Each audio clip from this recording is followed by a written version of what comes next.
hello everyone. Welcome back to my YouTube channel. This is Dr. Debbie Javier. For those who have already subscribed, thank you so much.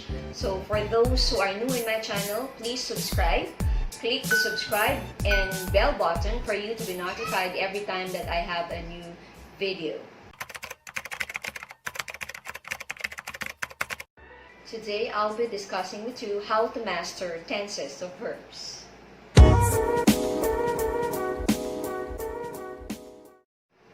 So in this video, I will be discussing with you how to make your students be able to easily understand tenses of verbs. Furthermore, I will be giving you some tips on how to make your students master the lesson on tenses of verbs. So to start with, I'm going to give you the definition of tense. So in this lesson or in this video, I will be giving you two definitions. The first one is that tense has something to do with time.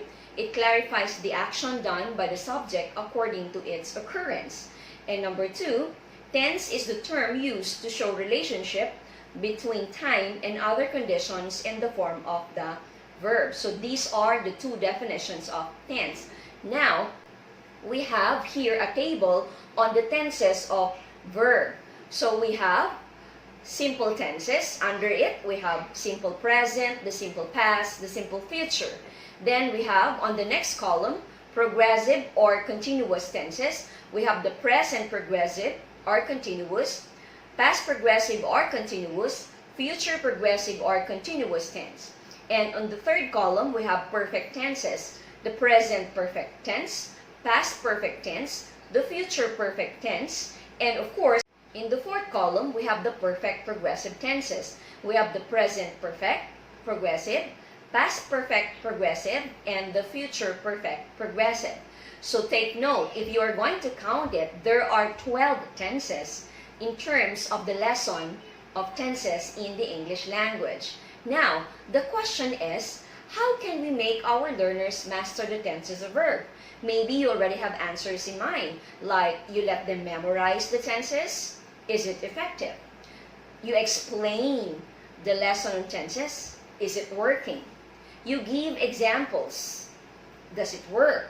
Do you really help? Can you really let them understand the lesson on tenses?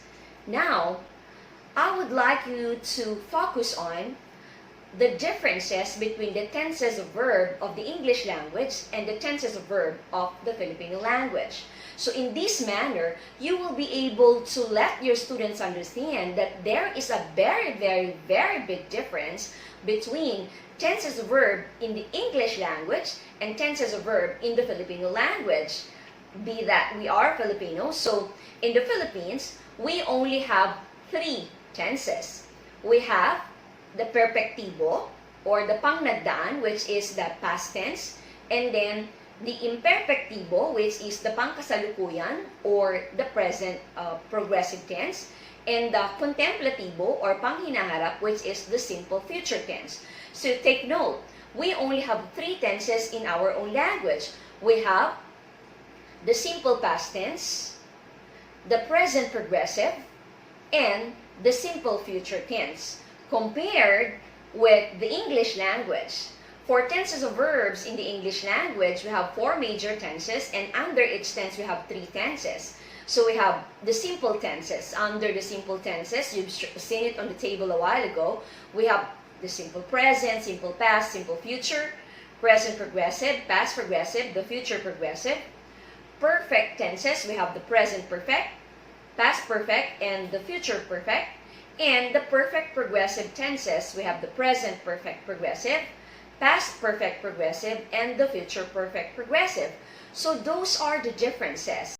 So come to think of it, if we only have 3 tenses in our language, then it's really very difficult for them to understand 12 tenses. So take note, we only have the simple past, the present progressive, and the simple future tense, compared with the 12 tenses in the English language. So please discuss that in your class. You should be able to differentiate between the tenses that we have and then the tenses that is present in the English language for your students to be able to understand. Now, What should be done to equip the learners the skill to master the tenses of verb, if there are differences between the two? So what should be done now? What are we going to do to equip them? So the first one is, we should be able to discuss to them when to use a particular tense. So for example, if it's simple present, what are the instances that you are supposed to use it? If it's the past progressive, what are the specific instances that we have to make use of it? The second one, you have to be able to give a very simple and relevant example. Take note, every time that you discuss in class, especially if you want your students to construct sentences, they simply pattern their own examples from your given examples. So if examples are simple, then they will be able to get the concept. If examples are relevant, then it's easier for them to be able to relate and think of their own example. So please take note of that. You should be able to differentiate the tenses between the Filipino and the English language. You should be able to give a particular use of the tense, and you should be able to give them simple and relevant examples. So the lesson for today will be on simple tenses. So I divided the lesson on tenses into 3 videos, 3 parts. So we will have the simple tenses, then the progressive tenses, and the perfect tenses. So for the simple tenses, I'll be presenting it to you in table form. So on the first column is the tense, the second column, when to use it, and the third column will be the examples. So for the simple present tense, there are 4 instances when to use it. The first one is to show present state or condition. So present state or condition is this time. Example, the mayor attends to the needs of his constituents. So meaning to say, this is a present state that the mayor is attending the needs to his constituents, I should say. Number 2, to show eternal truth or natural law. So meaning to say, this is something that will never change. Example, the sun rises in the east. This is an eternal truth. Another one, or a natural law. Another one is, for example, when you state your name, this would also fall under the simple tenses. We have, my name is. It's never my name was. You always make use of the simple present tense. Number 3, to show habitual action. This is something that you always do or you often do. My mother drinks coffee every morning. It means to say every morning she does drink coffee. Number 4, use the simple present tense for definitions and explanations. So if you need to define or you need to explain something, you also make use of the simple present tense. Example, verbs are words that show an action, occurrence, or state of being. This is a definition. Also, when you need to explain, you also make use of the simple present tense. Did you get it? I think it's very clear. Next is the simple past tense. So for the simple past tense, I have here a diagram that you're going to see. How are you going to teach the simple past tense for the students to be able to understand easily and for them to be able to master it? So we have here the use of the past tense of the verb. So under it, you have the regular verbs, just add D or ED. For the irregular verbs, you have to change the spelling or not changing the spelling at all. So example for the regular verbs, we have work, worked, play, played, cook, cooked. And then for the irregular verbs, we have bring, brought, come, came, keep, kept. Also, in the diagram, you can see that there are samples of past time expressions. So it's simpler for students to understand if you are going to reiterate that they need past time expressions for the simple past tense. So I have here some examples: yesterday, a while ago, last week, last year, and many more. Next, for when to make use of the simple tenses. So there are 3 columns again, the simple past tense, of the simple past tense, when to use it, and then the examples. So when to use the simple past tense? To signify or state or indicate an action that happened in the past. So it's very, very clear. If you need to signify, if you need to state, if you need to indicate an action that happened in the past, then you make use of the simple past tense. Examples. The students attended a seminar yesterday.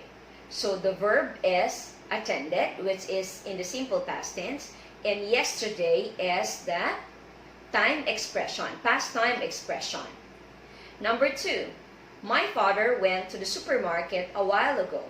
So we have went as the verb, which is in the simple past tense, and a while ago is the past time expression. The third example, my friends and I confirmed our attendance in the field trip. So this one is also in the simple past tense. We have the verb confirmed with ed, but then again, we did not use a past time expression, but still it expresses something that happened in the past. Next, we have the simple future tense. This is the last tense for the simple tenses. So use the future tense of the verb. So we have will or shall plus the base form of the verb, like will cook, will play, shall pay, and many more. And we also need to make use of the future time expressions like tomorrow, next week, on Sunday, tonight, next year, and many more. So please study the diagram for you to be able to understand it clearly. So we have here now when to use it. So again, it's divided into 3 columns. We have the first one is the tense, and then when to use it and the example. So the first one, to signify, to state, to indicate an action that will happen in the future. So that's the instance where you are supposed to use the simple future tense. So the example, the students will attend a seminar next week. So will attend is the future tense verb, and next week is the future tense expression, future time expression, I should say. Number 2, my mother will go to the supermarket this afternoon. Will go expresses futurity, and then this afternoon is the future time expression. Number 3, my friends and I will confirm our attendance in the field trip. So will confirm expresses futurity, okay, because it uses will confirm. So will plus the base form of the verb. So that's it for the simple tenses. I hope that I was able to enlighten you on how can you easily be able to make your students understand and master the simple tenses. So let's have a recap. We have for the simple tenses, we have 4 instances that you can make use of the simple tenses. 1 for the simple past tense and 1 for the simple future tense. So the tables are very, very clear. The examples are very simple and relevant. So this one could definitely help you and your students be able to understand simple tenses.